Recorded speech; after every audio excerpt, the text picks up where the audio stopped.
เก็บเกี่ยวไขว่คว้าแค่เพียงที่ไว้แล้วใจไม่เจ็บช้ำและภูมิใจกับสิ่งที่ทำรวมทั้งจดจำแต่สิ่งที่ดีไม่มีใครรู้ว่าวันพรุ่งนี้เราอาจจะมีโอกาสอีกไหมขอให้เราเป็นหนึ่งคนเมื่อแก่ชราที่มองขอบฟ้าเมื่อสุริยากำลังจะตกพื้นแล้วไม่มีสิ่งใด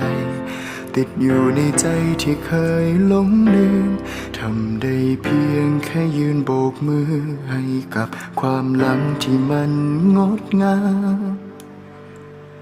เพียงแค่นั้น